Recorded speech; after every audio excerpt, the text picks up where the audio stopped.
3 weeks after U.S. Special Forces snatched Venezuelan President Nicolas Maduro from his fortified compound in Caracas, the American military executed another nighttime extraction.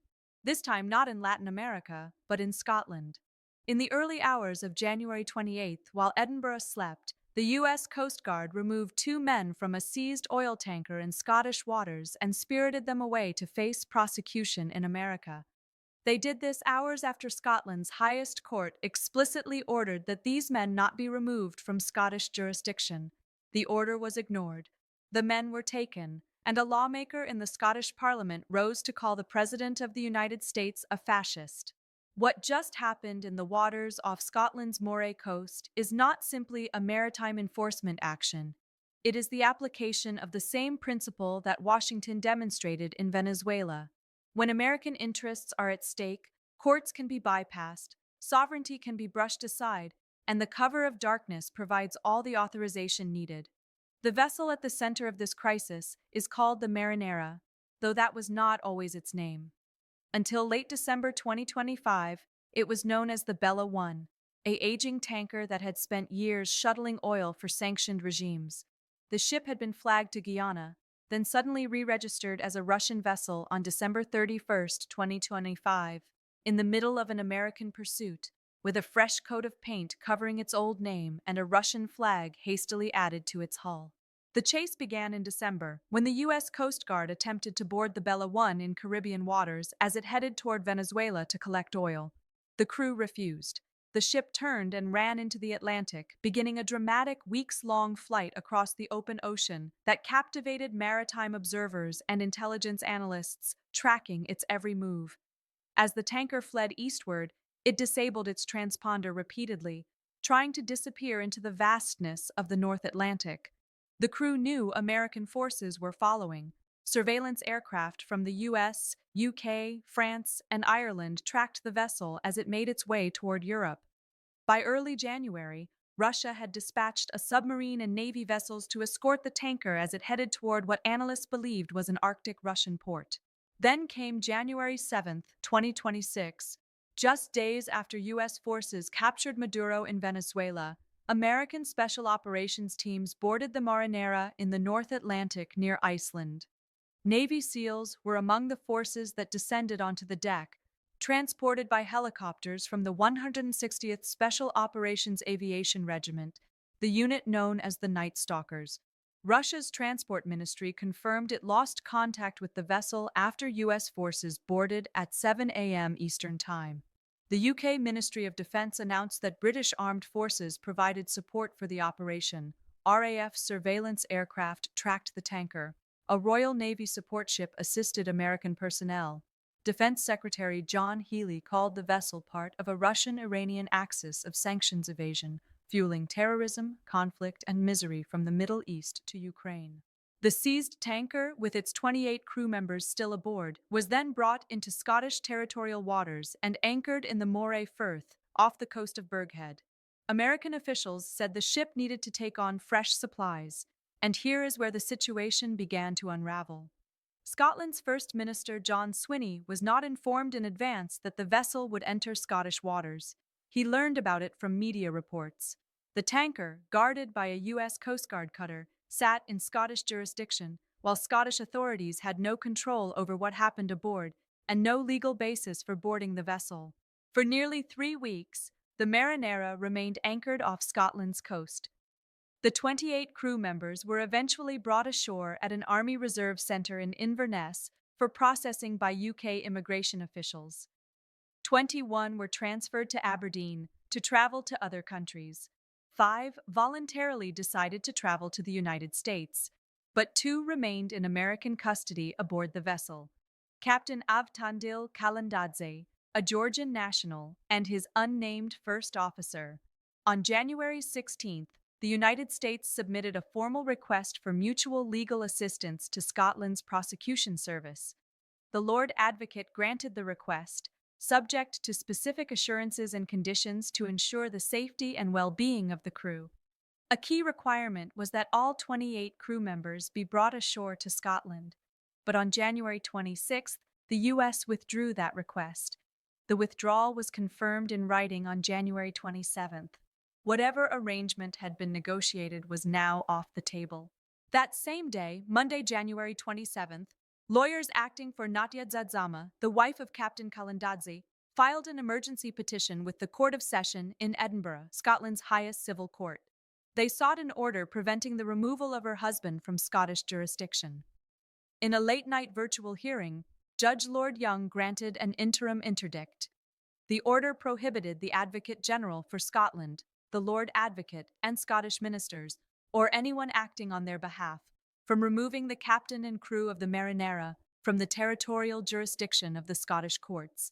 The order was explicit. The men were to remain under Scottish jurisdiction.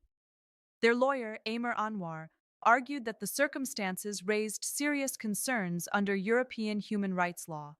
He told the court that if people have been brought to Scotland, they are entitled to the protection of the Scottish courts. It cannot be that a foreign state is able to bring people into this country, hold them for an indefinite period of time, and then simply remove them again. That was Monday night. By 3:04 a.m. on Tuesday morning, the U.S. Department of Justice sent an email to Scotland's prosecution service confirming that Captain Kalandadze and his first officer had already been removed from the Marinera and transferred aboard the U.S. Coast Guard cutter Monroe. The ship had departed UK territorial waters. The court order had been in effect for only hours when the Americans took the men anyway. At a second hearing on Tuesday, Scotland's Solicitor General Ruth Charteris informed the court that the captain and first officer were now aboard the Monroe and had departed the United Kingdom's territorial sea. Lord Young agreed to recall the interim interdict because there was nothing left to protect. The men were gone. Claire Mitchell KC, representing the captain's wife, told the court the situation was highly unsatisfactory, the very thing we were concerned about, which was the captain and first officer remaining here under the protection of our authorities and our court, has now been taken out of our hands by them having been removed. The outcry was immediate and furious. Ross Greer, the co-leader of the Scottish Green Party, rose in the Scottish Parliament on Wednesday to deliver what may be the most direct denunciation of an American president by a sitting lawmaker in a Western allied nation in decades. He is not our ally. He is a fascist, Greer said of Trump. Our sovereignty has been violated, our courts have been defied, and a foreign military has abducted 2 people from our territory.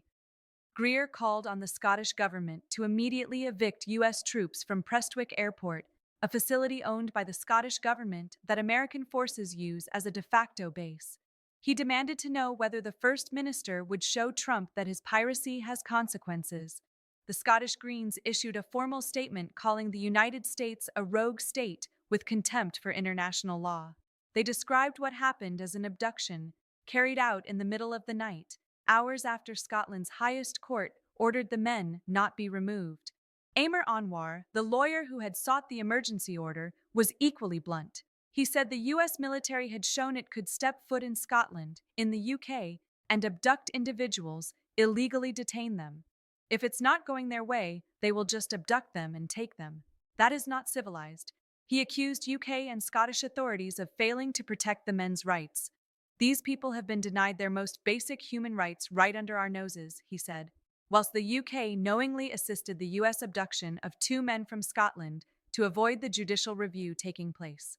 Scotland's Justice Secretary Angela Constance expressed what she called deep concerns and frustrations over how the matter evolved. She said the Trump administration's handling of the vessel seizure and abduction of its crew had demonstrated a lack of respect for Scottish jurisdiction and Scots law. The Scottish government was not furnished with full information, Constance said. She added that no notice had been given that the U.S. was going to sail the vessel into Scottish waters in the first place. First Minister John Swinney addressed Parliament, confirming that his government was informed that the 2 individuals had been removed from the Bella One by the United States after they had been removed from that vessel, not before. Swinney said he supported the enforcement of international sanctions, but his frustration was evident. The flow of communication between the Scottish and UK governments has been absolutely appalling, he said. The UK government's response has been notably muted. Scottish Secretary Douglas Alexander said he offered First Minister Swinney a briefing on the use of Scottish airports during the operation, but Swinney did not accept.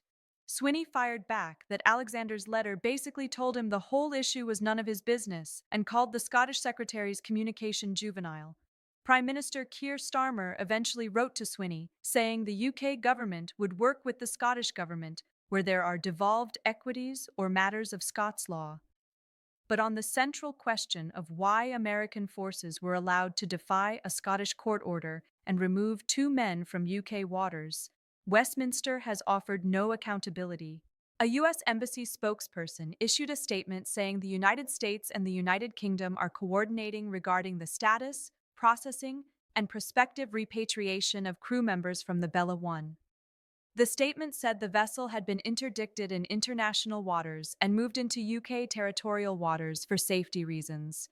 The Trump administration has confirmed it intends to prosecute Kalandadze and his first officer for alleged involvement in the violation of U.S. sanctions.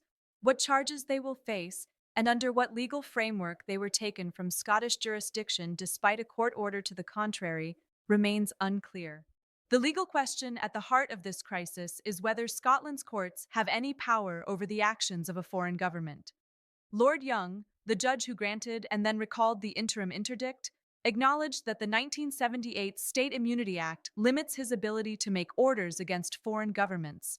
But the lawyers representing the captain's wife had argued that European human rights law should provide protection for anyone brought into Scottish jurisdiction. That argument was never tested. The men were taken before the legal process could play out. What happened in Scottish waters this week is not an isolated incident. It is part of a pattern that began with Operation Southern Spear in Venezuela and continues to expand. Since December 2025, the United States has seized multiple oil tankers it accuses of violating sanctions. The MT Sophia was captured in the Caribbean. The MV Olena was intercepted by sailors and Marines from the USS Gerald R. Ford. The Veronica was seized in January. Each operation has proceeded under American rules, regardless of international maritime law conventions that Russia and China have cited in protest. The Marinera case is different because it unfolded not in contested waters off Venezuela, but within the territorial jurisdiction of a NATO ally. Scotland is part of the United Kingdom, America's closest partner. The courts that issued the order are recognized institutions of a democratic nation operating under the rule of law. None of that mattered when the decision was made to take the men in the night. The message being sent is unmistakable. If the United States can defy a court order from Scotland, it can defy a court order from anywhere. If it can remove foreign nationals from UK waters despite explicit judicial prohibition, no nation's legal protections mean anything when American interests are at stake. Ross Greer drew the comparison explicitly. He called it piracy on sea and gangsterism on land. The phrase is provocative, but the substance is hard to dismiss. What happened was an extraction carried out against the stated wishes of a judicial authority using military assets under cover of darkness. The Trump administration has shown repeatedly that it views international law as optional when it conflicts with American objectives. Venezuela was invaded to capture Maduro. The Marinera was seized despite Russia's objections, and now two men have been taken from Scottish waters despite Scotland's highest court ordering them to remain. Each action builds on the last. Each precedent expands the boundaries of what Washington believes it can do without consequence. For Scotland, the immediate question is what comes next. The Scottish Greens have demanded the expulsion of U.S. troops from Prestwick. The Lord Advocate Dorothy Bain is investigating whether Scots law was followed. First Minister Swinney has expressed his anger but stopped short of calling for concrete retaliation. For the broader international community, the question is whether this pattern will continue and what it means for the post-World War II order that was supposed to constrain great power behavior through institutions and law. Russia and China have both condemned the tanker seizures as violations of international maritime law. Their complaints carry little moral weight given their own records, but the argument itself is not without merit. The United Nations Convention on the Law of the Sea, which the United States has never ratified but traditionally respected, establishes freedom of navigation on the high seas and prohibits states from using force against vessels registered in other jurisdictions. The American position is that the Marinera was flying a false flag and was therefore stateless, making it subject to interdiction. But Russia maintains that the vessel was properly registered in its maritime system. The legal dispute could take years to resolve. The men have already been taken. What happened in Scotland this week will not lead to military confrontation between the US and UK. It will not rupture the special relationship. It will barely make headlines in America, where the domestic political circus absorbs all attention. But it will be remembered. In Edinburgh and in capitals around the world, governments are taking note of what happens when American military power encounters the constraints of Allied legal systems. The constraints lose. The Marinera still sits at anchor in the Moray Firth, waiting for a decision on its disposition. Its captain and first officer are somewhere on the Atlantic, aboard a U.S. Coast Guard cutter, heading toward an American courtroom where they will face charges for violating sanctions imposed by a government whose military ignored the order of a Scottish judge to keep them where they were. That is the reality of American power in January 2026. Not the rhetoric of rules-based order, not the speeches about shared values and democratic institutions. The reality is helicopters in the night, extraction teams on the deck, and a court order that meant nothing the moment Washington decided it was inconvenient. Scotland asked the United States to respect its legal system. The United States said no, and there is nothing Scotland can do about it.